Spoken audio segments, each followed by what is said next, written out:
Allahu po I thot pejgamberit alayhi salatu wassalam, thuaj, o robërit e mi, o ju që e keni tepruar me mëkate, me gjunahe, mos e humbni shpresën e mëshirën e Allahut.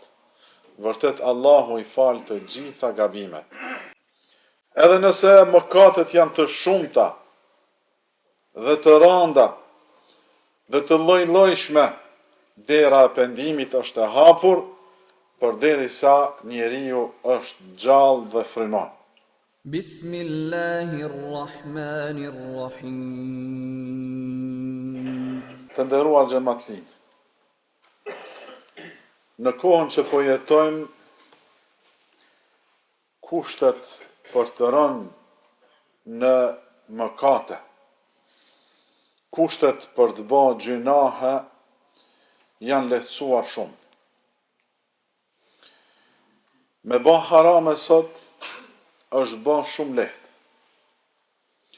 Dikur nuk ka qenë aq lehtë të I bësh këto gjunahe apo këto harame. Dikur disa mëkate ka qenë turp edhe të përmenden. Ka qenë marrë me I përmend ato, ndërsa sot bëhen haptazi. Kështu është bë dynjaja. Ky është realiteti. Shtoja kësaj se shejtani lëviz në trupin e njeriut ashtu siç lëviz gjaku.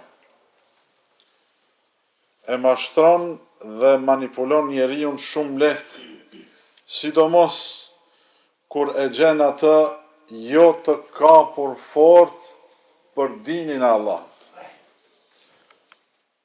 Për atë, muaji Ramazanit duhet shfrytëzohet për të u pastruar nga këto mëkate. Muaji Ramazanit duhet të shfrytëzohet për të u kthyer në rrugën e Allahut dhe për të u forcuar në dinin e Allahut dhe në Islam. Ramazani është muaji I mëshirës, është muaji I faljes dhe I shpëtimit nga zjarri.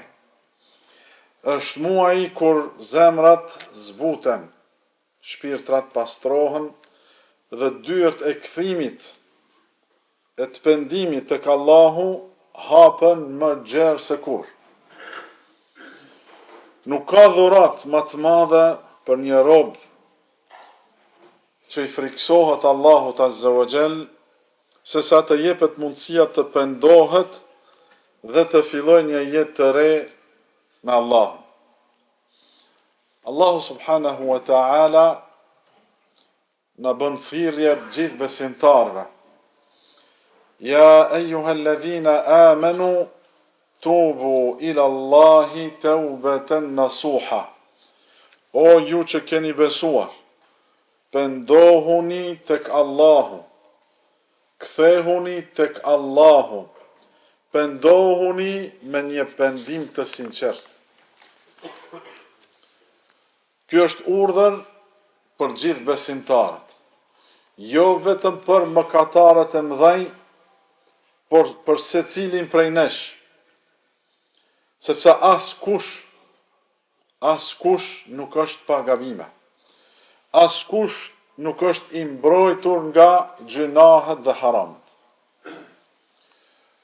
Në një ajet tjetër Allahu subhanahu wa ta'ala thot: Qul ya ibadiya alladhina asrafu ala anfusihim la taqnatu min rahmatillah inna Allaha yaghfiru adh-dhunuba jami'a innahu huwal ghafurur rahim.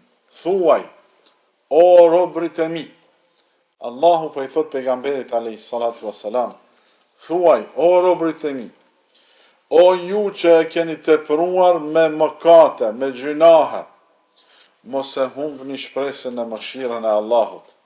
Vërtet Allahu I fal të gjitha gabimet.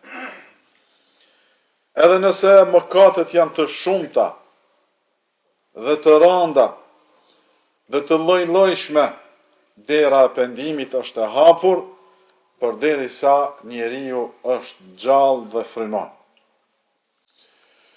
Në një ajet tjetër Allahu subhanahu wa ta'ala thot: Inna Allaha yuhibbu at-tawwabin wa yuhibbu al-mutatahhirin.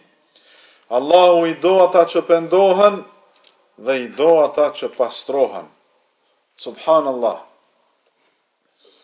Njeriu bën mëkate, i shkel ligjet e Allahut, e hidhron Allahun me gjunahet e tij. Po nëse pendohet, nëse i bjen pishman, nëse ndjehet keq për ato mëkate që i ka bë dhe kthehet tek Allahu azza wa jall, çka ndodh? Allahu subhanahu wa ta'ala gëzohet, e pranon, ja fal mëkatet edhe e do atë njeri. Inna Allaha yuhibbu at-tawwabin. Allahu i do ata që pendohen. Pra ata, nëse shiqojnë fazat deri te pendimi, ata kanë bo harame, kanë bo gjunahe, e kanë hidhru Allahun. Mirë po, dikur kthehen, pendohen. Allahu azza wa jall po i pranon, po ua fal, edhe po i do ata njerëz. Kjo është dini Islam, kjo është feja jonë. Pejgamberi sallallahu alaihi wasallam ka thënë: çdo i biri Ademit gabon, dhe më të mirët e gabimtarëve janë ata që pendohen. Nëse pendohesh, je prej njerëzve dhe prej robërve më të mirë të Allahut. Pra, problemi njeriut nuk është se ai gabon, ai do të gaboj sepse është njeri. Po, a kthehet tek Allahu sa herë që bie në mëkate. Kjo i përket njeriut besimtarit, pra të kthehet dhe të pendohet tek Allahu. Në një hadith tjetër, pejgamberi sallallahu alaihi wasallam ka thënë se Allahu gëzohet më shumë për pendimin e robit të tij se sa një njeri që e gjen devën e tij pasi e ka humbur atë në shkretir.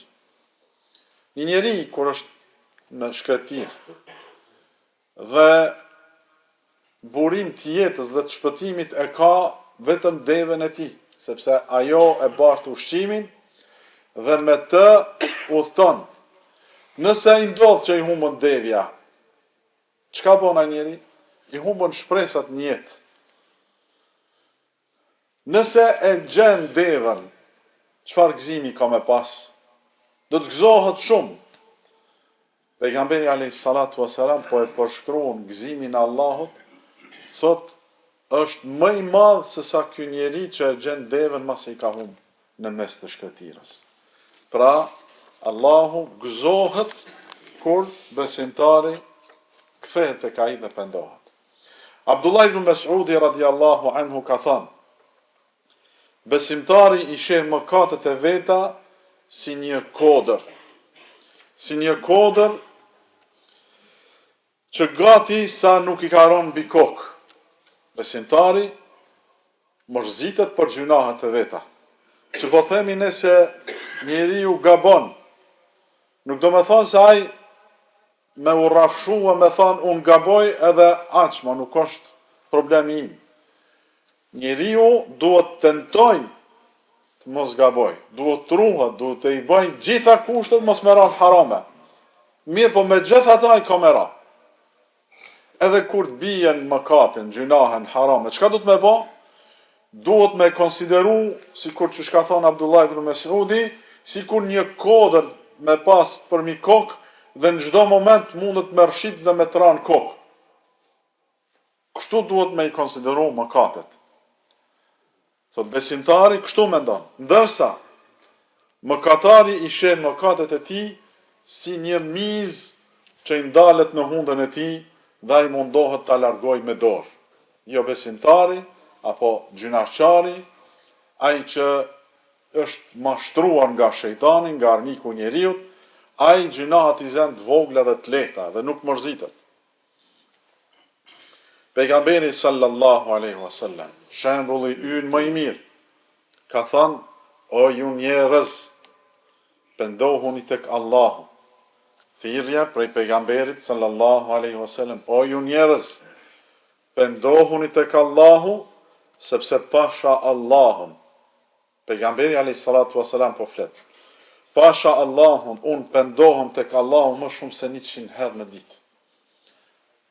Mbi 100 herë në ditë pejgamberi sallallahu alaihi wasallam ka thënë astaghfirullah wa atubu ilejh. Astaghfirullah wa atubu ilejh. Abu Huraira radiallahu anhu, sahabiju shumë i afërt i pejgamberit sallallahu alaihi wasallam, kur e ka dëgju këtë hadith, thuhet se i numëronte deri 12.000 herë gjatë ditës, duke thënë astaghfirullah wa atubu ilejh. 12.000 herë. Disa njerëzve Allahu azza wa jall u lehtëson aq sa ka frymëmarrje, aq me thënë astaghfirullah wa atubu ilejh. Disa të tjerë nëse ja numëron gjatë ditës, ndoshta 10 herë e përmend Allahun subhanahu wa ta'ala. Edhe pse për kujtimi i Allahut, përmendja e tij është shumë e lehtë dhe nuk kërkon mund të madh. Dietarët i kanë përmend disa kushte që pendimi tjetë i pranuar, po i përmendim pa u thelluar në to. Pra, ne po flasim për pendimin, që tjetë komplet dhe i pranuar tek Allahu, dietarët i kanë përmend disa kushte.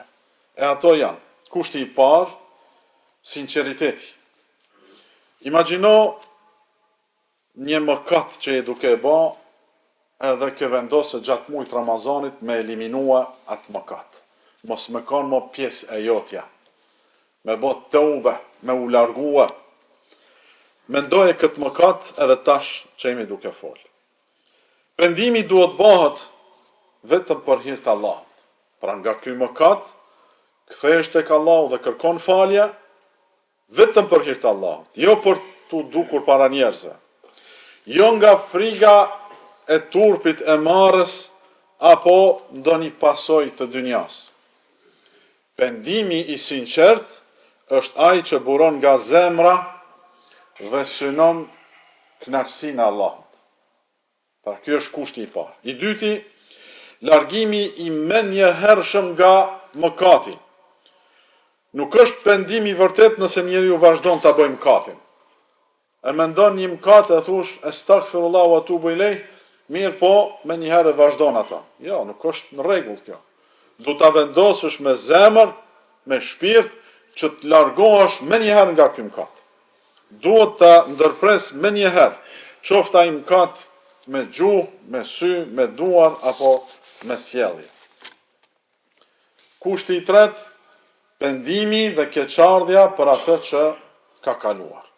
Zemra duhet ndjej dhimbje dhe marrë dhe turp për mosbindjen e tij ndaj Allahu subhanahu wa ta'ala kur e ka bë apo kur e bën atë mëkat. Pejgamberi sallallahu alaihi wasallam ka thënë, pendimi është keqardhja. Pendimi i vërtet është kur vjen keq. Njeriu e urren atë që ka bërë dhe do të donte të mos e kishte bërë kurrë atë mëkat. Nëse bën këtë, nëse ndjehet kështu, kjo është shenjë e pendimit të sinqert. 4. Kushti i 4, vendosmëria për të mos u kthyer më tek mëkati. Besimtari duhet të marrë një vendim të fortë me zemër se nuk do të kthehet më tek ai gabim. Ta merr një vendim që mos të kthehet tek ai mëkat. Edhe nëse më vonë dobësohet. Nëse ndodh që dobësohet dhe bie përsëri në atë mëkat, pendimi i parë mbetet i vlefshëm për aq kohë sa ishte i sinqert.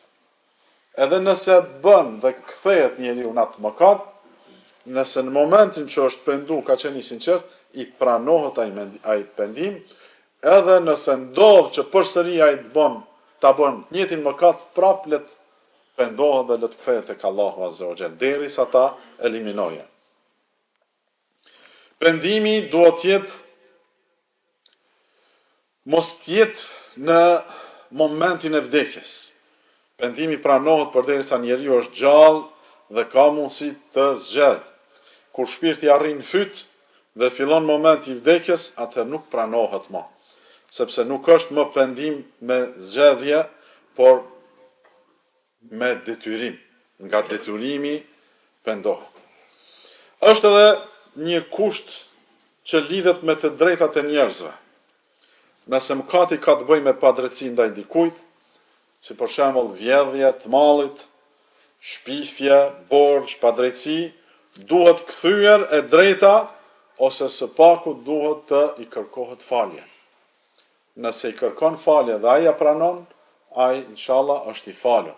Por nëse e ka dëmtuar dikon dhe nuk i kërkon falje dhe nuk ja kthen mallin, ai do të përgjigjet për to ditën e Kiametit. Allahu i fal mëkatet ndaj tij, por të drejtat e njerëzve zgjidhen mes njerëzve, mes tyre.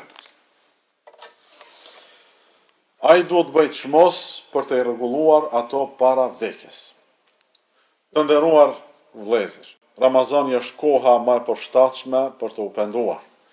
Shejtanët janë të lidhur, zemrat zbuten dhe adhurimet shtohen. Kush nuk pendohet në Ramazan, atëherë kur do të pendohet? Le ta shfrytëzojmë këtë muaj për të u pastruar nga gjunahet, për të i pastruar zemrat, për të i lënë mëkatet dhe për të u kthyer tek Allahu me një pendim të vërtet.